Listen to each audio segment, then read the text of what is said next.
Hello, everyone. Welcome back to Radical Encounters with God. There are moments in life that we just can't explain sometimes. They are heaven breaks, and they break straight into your story. And God becomes more than just in a concept, He becomes real. This is what I want for you guys today. And this is an awesome way for you to experience these real life radical stories. Today, we're about to hear from a guest who has had several radical, undeniable, life-altering encounters with God. And I want you to lean in because these aren't just stories, they're invitations. God doesn't reveal Himself randomly, He reveals Himself purposefully. And these encounters carry a message, not just for her, but for you and I. So look at these random acts. I met a God in a jungle war zone. He told me to go to Iraq when I was pregnant. A miraculous encounter of healing and generational healing. All right, guys, most people think encountering God is for the super spiritual, right? The pastors, the prophets, the perfect people. But that's not how God operates. Every radical encounter begins the same way. God steps into ordinary lives and extraordinary moments to reveal His assignments. These stories, I believe, will show you something powerful, that God is still speaking. He is still moving, and God still interrupts our lives in everyday people to call them into their destiny. Today's guest doesn't just believe in God, she has experienced Him. She's walked through moments most people never come back from, moments that are tested by their identity, by her identity, faith, and her purpose until God showed up and rewrote her story. Amanda, share with us a little bit about your powerful story. All right, where do I start? Well, I'm from California. I'm a single mom of two. I grew up in the church, and about, I would say, a teen, I started questioning things for myself and asking God, this doesn't match up with this. I don't see transformation. If it's empty power and it's hypocritical club, I don't want anything to do with it. But my mom had raised me in the word and raised me in prayer and taught me from a young age that God talks to us all the time. She would tell me, He cares if you're sad. He cares if you stubbed your toe, you can talk to Him. So that, because of my mom, would go through the rest of my life and bring some of the transformations that I did. So good. That's where it starts. So that's so great. I'm sorry to interrupt you. I get so excited to hear these stories. But yeah, that's exactly where we're leading. We know a little bit about your past. And you guys, this might be your story. You might know God. You might have been raised that way, but you're not really all in with Him yet, right? But let's go a little deeper on right before this very first encounter, which you really have kind of four main things we're going to talk about today. But before that first one, what was your life looking like? What were you wrestling with, or what was going on? Yeah. So at this point, before the first big one, I was 19, 20, 21. I was actually a professional fighter. So I was a Muay Thai fighter. My goal was to be the world champion. And that was like my next step. So I was training hard. I was also very successful in my career, youngest in the company and also number one. So I had great things coming for me. I was an overachiever on paper, but every night I would go home and drink. I was bulimic. So I would punish myself with exercise. I was so tormented in so many ways. So yeah, the overachiever looked great over here, but then suffering deeply inside and just starting to spiral is where. Yeah.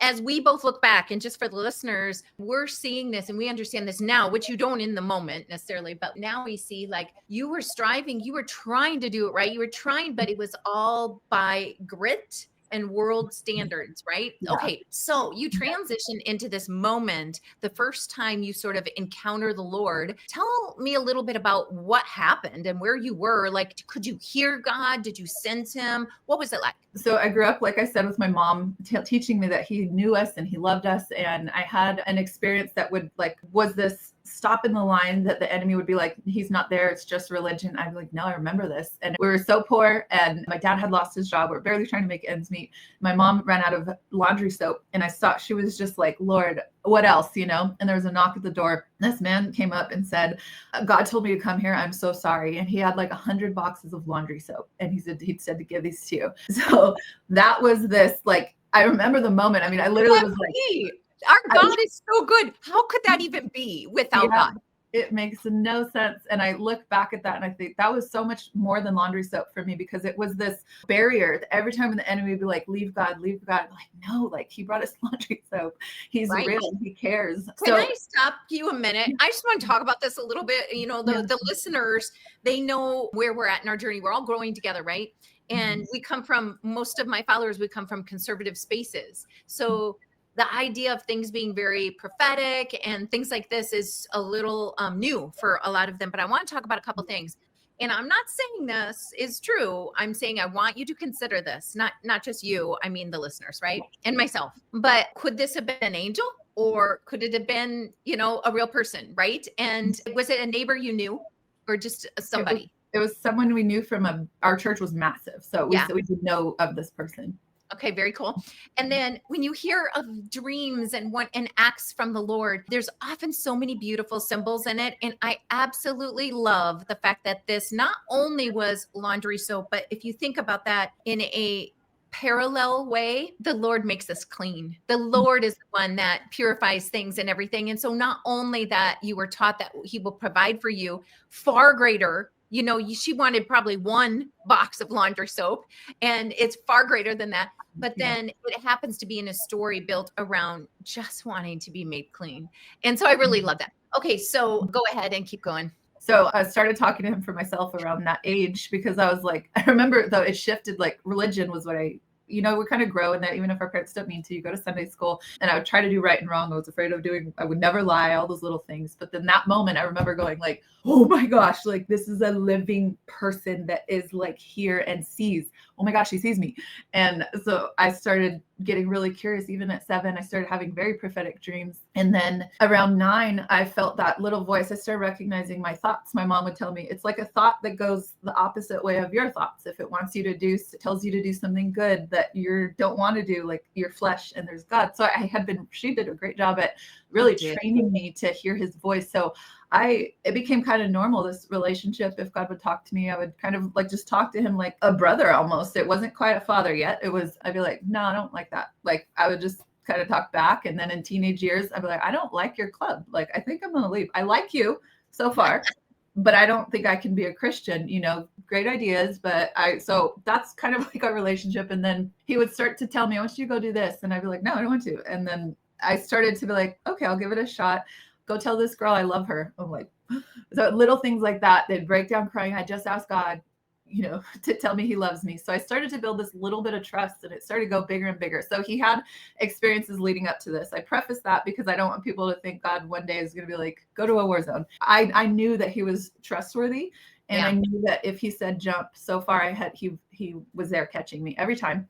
Well, let's talk about that for new listeners. New of faith is like he's seeing her obedience. And when he sees individuals stepping into the things that he asks or that are written in the word or whatever, and they're being obedient, he's going to use them in big ways. So of course, some big things are going to happen. Keep on going. Yeah. So around, I think I was about 20. There I am, like a bulimic, addicted, just drowning in. I had childhood trauma, so I didn't, of course, know how to deal with that. I was just in, you know, agony and crying out for him. So I was crying out for him, but had left the church because I'm like, none of this is actually transforming me. Look where I ended up. And it's empty. And then he started to tell me, I want you to leave everything and follow me. And I just kept hearing that thought. And I was just like, no, like that sounds a lot like you, but no. And then I started flipping to Genesis 12 everywhere. I mean, everywhere. I was at somebody else's house, I flipped open the devotional. Oh, there's that verse, and I like put it away. And it was when he told Abraham, leave everything you know and follow me, even your father's household. I'm half Mexican. My family's, I'm oldest of 5. Like we were like this. So being away from my family, I was like, can't do it. But Thailand came up because I was training. I had opportunity to go train over there. And I was like, well, this is, you know what, Lord, okay. So I quit my job. I thought, like I'm already miserable. And so I got a ticket. I left everything, and I was just on a journey. And I brought a few books with me. I think Soul Print was one that really stuck out to me. I think that one's by Mark Batterson. And then I had one by, oh my gosh, Erwin McManus. Those two were the books I happened to have. Those authors are ones that exactly I needed to speak and show me that the Christian life is more than we dare to dream or imagine. So they had what I was looking for. They were living that life. So I'm getting these examples, but I go to Thailand and I start going to Buddhist temples. I start going to Sikh temples. I'm just asking, like, what is true. I don't like the American church structure that I've grown up in. So, but I'm out here seeking God. And he tells me to stop training. I'm there training. I'm training by the best in the entire world. The handpicked by the Queen was my trainer. I had this great opportunity, but somehow I ended up talking to this lady who had been an orphan, escaped genocide in Burma, and then went out and was just getting the others. So she had like 37 orphans, just her and one other lady. And I felt like God was like, I want you to go to them. And I was like, what can I do? I'm an alcoholic. I'm broken. I'm all of these things. But I did. I left everything and I went. It was deep in the jungle, no running water, no electricity. So I'm a city girl crying my eyes out like, there's spiders here and I'm not brave. Took somebody else. It was a whole thing. But on, I think like the second day, I was already planning my way to find a way back down the mountain because a truck only came up once. So I was there at least for a week. But in that 1 week that I had got dropped off and ended up staying there, I fell in love with the children. I was the most peace I've ever known. And I was so confused, like, why are they so happy? Why are they so peaceful? They have nothing. Here I am, in all of my misery and agony. And God began to just speak to me. And I remember one night, I had a butterfly come sit like right next to me, and he was showing me, I had just learned about a butterfly that there's 2 DNA codes. The second one is liquefied into nothing. And he said, this is your cocoon moment. Like, if you will just let the old die, I will resurrect that butterfly. I will turn your life into something beautiful. And I just surrendered there in the jungle and awards. I got to write. So if you see me looking down, I just am wanting to ask you about things later. So I wrote surrender down. Okay. That is awesome. And now, so we have this part of the show where we switch into a shift, like some things that could have changed after that happened. Do you have other stories that maybe contribute to the shift, or do you feel like the shift is now? The shift in the jungle in kind of your life, the shift that an encounter with the Lord does in your life. You feel like that shift is now, or maybe part of it, or do you just feel like there's some more stories that really lead into the big shift? There was a couple more. All right, let's hear some of those. So after that one, I definitely surrendered, and it was a long beginning, journey with him and getting to know him for myself even more. So that went on. And then around, I think 10 years later, I had been following him, but I was actually getting sick, autoimmune disease, and I had to quit Muay Thai, and I was realizing there's a lot of toxic patterns and things. So this was kind of all brewing at this time, but the Lord told me it was about 6 months. I was waking up every day at 4 a.m.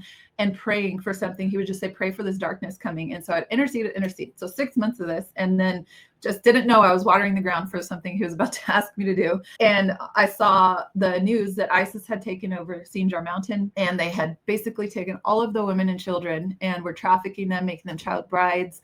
Just horrific experience. And he's that I want you to do something. And then one day I was in the shower and he said, you're going to go to Iraq. You're going to be pregnant. You'll be there for 6 months. And then I want you to hand off start a safe house, and then you're going to hand it off to somebody. And I was like, that is the strangest thought. That is the strangest thought. So I just sat that down. But fast forward a few days later, I'm getting sauerkraut and chocolate. I found out I'm pregnant.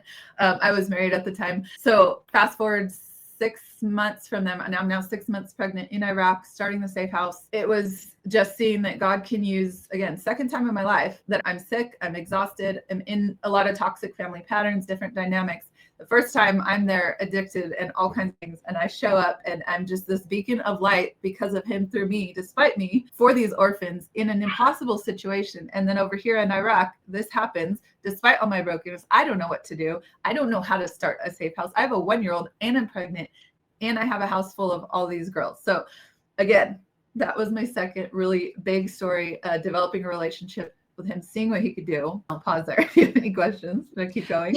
Yeah. Well, it's more statements that I don't want our listeners to miss, in that, we know this from Paul. Like, you don't have to be a perfect person for the Lord to be using, right? What he's looking for is people who will take the challenge and listen and obey, trust and obey. There's no other way. And as we do this, he's going to ask you to do bigger and bolder things. And sometimes that scares us from responding because we're afraid of what he might ask us to do. So were you afraid ever, or did you just feel like Okay. Both times crying in fear, lost friendships because God would not tell you to do that. God would not tell you to take your children to a war zone, which I agreed, but I was like, but there's something else, like I don't know what to say. So I was not only afraid, there was some shame coming in, like, am I crazy? All of the thoughts I had. Went to some leaders at the church, and they said God would not tell you to do that. And I'm like, well, Yeah. I got these two things going on, but I know his voice. I know my Father's voice. That just kept being there.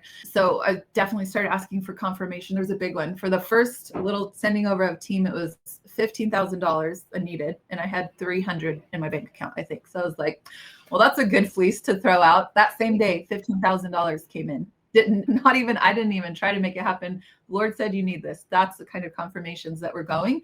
So yes, I was terrified, but he made it very clear. And I like to tell people that are, how do you know about following God? If he calls you something and it's really, really clear, it's usually for something big. It's not, if you need that kind of clarity, you're going to need the boldness to hold on to it. It's not like, oh, go tell the girl in the gas station I love her. He didn't give me a bunch of big signs. I didn't need a lot of courage to go tell her I love her. He loves you.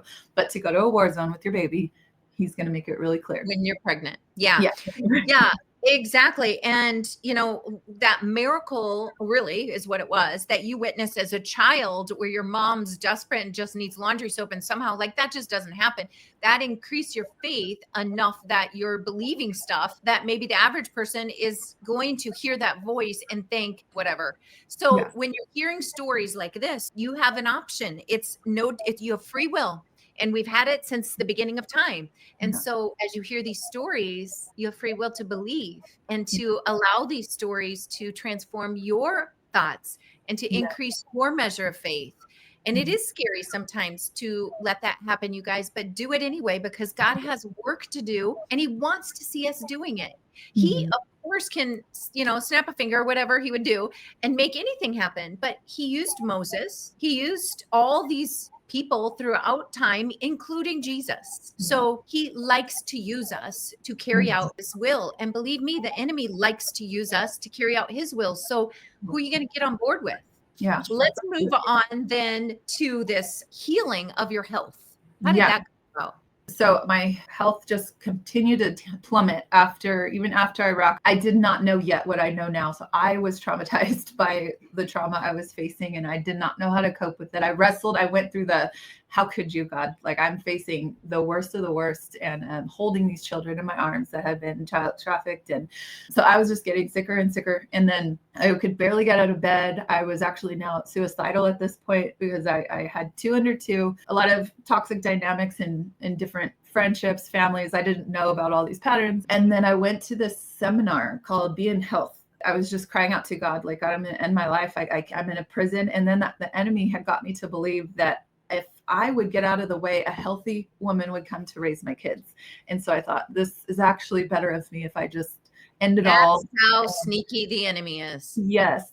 And so just whispering all these lies. I'm sorry, we got to stop. I mean, listen, when you are battling these thoughts and doubts, and you always have to go back to, are these the words the Lord speaks? Because we know this. And she grew up in a home, understood God, could hear his voice, and still the enemy's voice was loud. And we have to be really attuned to God's voice, which she does end up being and understands all this and it works out. But for us, don't fall for the lies. Don't fall. We know the voice of God. He speaks love and truth. And yes, he'll convict us, but he's not going to condemn us. And so those condemning voices are not from God. Yeah. And I do want to highlight that it says there's boundaries, like keep the toxic, unhealthy thing away. Do not, it's all throughout Boundaries book by Henry Cloud and Dr. Townsend's great, but I didn't listen to that. And so what happened was what I was always around and hearing was a lot of negative things. And so I just got deeper and deeper into darkness, and accusation and condemnation was the norm of what I was around. So it was super sick. And then I'm crying out to God. I see this book on my bookshelf. Somebody had left it there. It was called Be in Health. And then someone texts me, hey, there's a Be in Health seminar. Have you heard them? And I was like, that's really weird, because I'm literally looking at the book on my counter. So I go, and it was a phenomenal training. I go to their whole week program, and it was basically repenting of believing lies. And by day 3, Inner healing. I was like, my symptoms are gone. And I had done simple things like I repented of not believing God loved me. I repented of unbelief. It was just repentance. And like, I'm not going to believe this anymore. So I have been to every doctor. We've spent so much money on holistic stuff. I was eating healthier, little bits here and there. But when that happened, I just saw the lies of the enemy physiologically can, shift everything. So that began this crazy change. And then I wrote on my fridge in big old letters, I dare to believe you. I dare to believe that I'm worthy to be loved was what I wrote. And so I just made this like, okay, I've made vows with the enemy. I'm going to go to you, Lord. If you will tell me who I am after all these lies I've believed, I will bow to you and nobody else for the rest of my life. And he began to say, literally.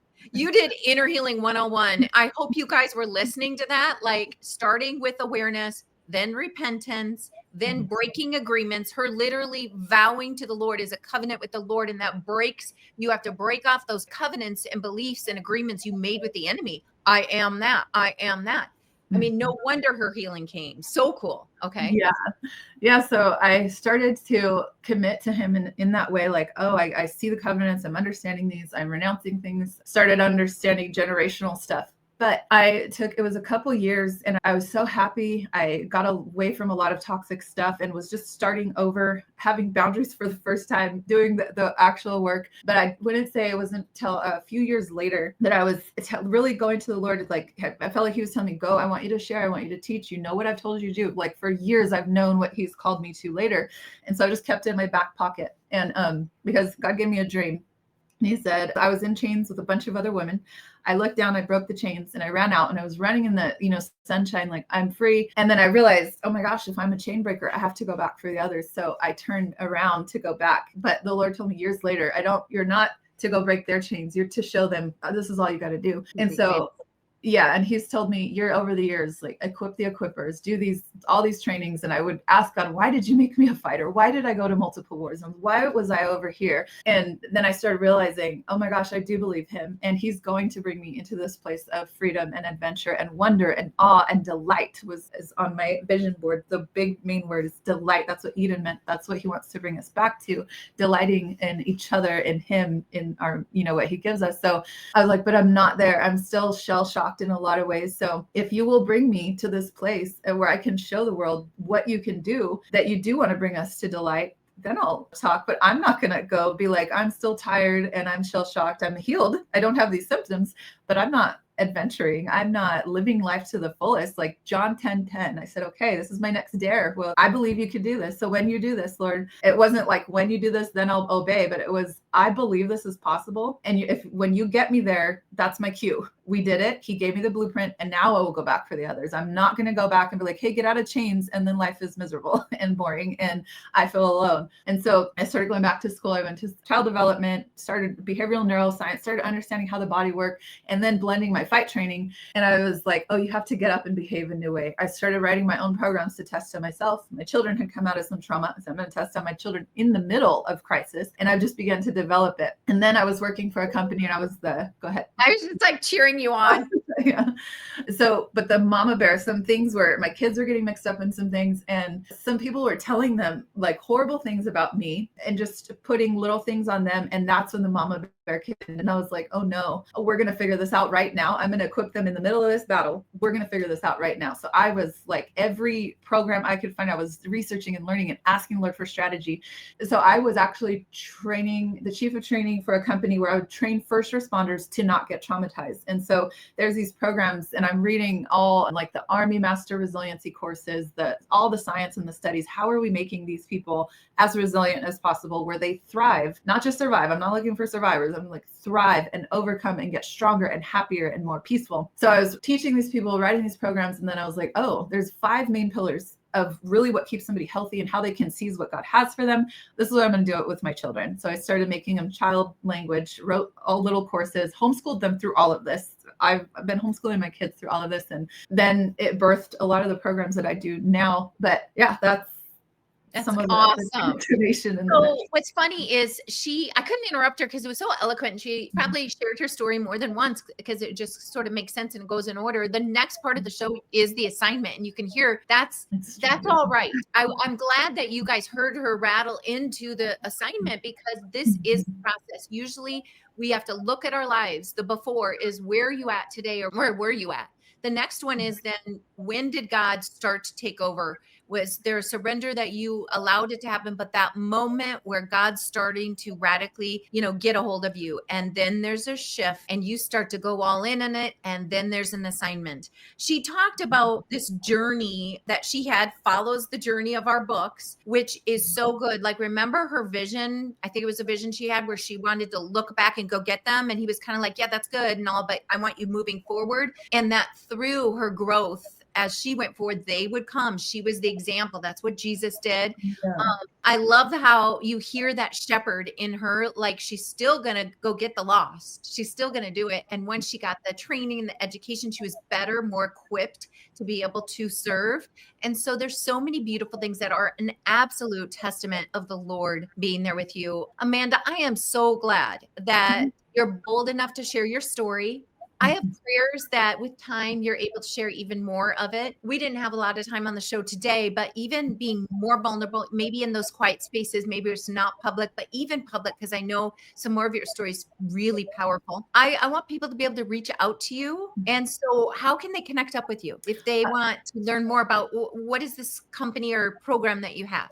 Yeah, Dominion Strategies is what I named the company, but I do coaching programs for women. And then my book is almost out and that's coming shortly. Right now, I'm just doing the Instagram page and then I do free Bible studies and uploading them to YouTube. And then next January, I'll be launching more programs. So cool. So cool. I kept seeing like the programs having a name and sort of like, with your fighter background and now you're fighting with the army, with God's army instead of, the other way, but fighting the good fight, I kept thinking was so cool. So it might be something you want to think about. All right, you guys, that is going to do it for this episode of Encountering God. I want you to know that it'll never leave you the same when you encounter the Lord. And simply by drawing near to him, he is already there. You're able to start to hear him. I want to challenge you to ask yourself, what rhythms are you doing throughout your day that get you closer to God? He's speaking. He's already there. So think about this. What relationships in your life possibly need changed to what she said? She had these relationships that were toxic. She had some patterns that were toxic. So what things in your life could need to be transformed by the renewing of your mind? Romans 12:2, so that you can hear the Lord better. And what has God made possible for you already that maybe you can look back on, lean into, and see if his hands were there a little more than you gave him credit for? So that is going to do it. And we will see you next week on Radical Encounters with God.